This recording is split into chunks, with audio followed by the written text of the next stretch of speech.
Avec ce chiffre qu'on va peut-être relativiser dans le détail, c'est 400 écoles annoncées par nos confrères du Parisien qui fermeront définitivement vendredi à la fin de la semaine. Ce sera les vacances et surtout un crève-cœur pour un certain nombre d'élèves, de professeurs, de maires.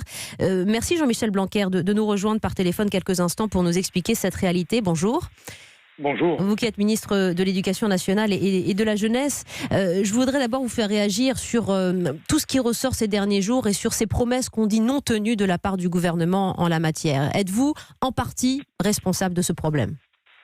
Non, mais la promesse sera tenue à 100%. C'est pourquoi je veux vraiment m'inscrire en faux contre les commentaires qui sont faits.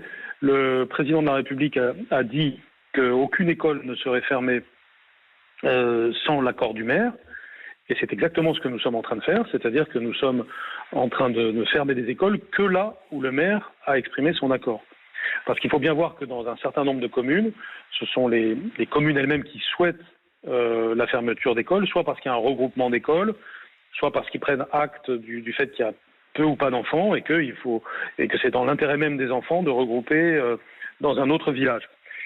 Évidemment, personne n'est heureux de la fermeture d'une école rurale. Je suis moi-même un très grand défenseur de l'école rurale et je passe mon temps à défendre l'école rurale. Et nous avons des mesures de bienveillance vis-à-vis de l'école rurale pour arriver à ce qu'à la rentrée prochaine, ce soit d'ailleurs la rentrée où il y a le moins de fermetures qu'il y ait eu depuis de très nombreuses années.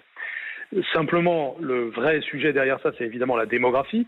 Il manque 50 000 à 60 000 enfants à naître chaque année. Une génération, c'est environ 800 000 enfants chaque année en France.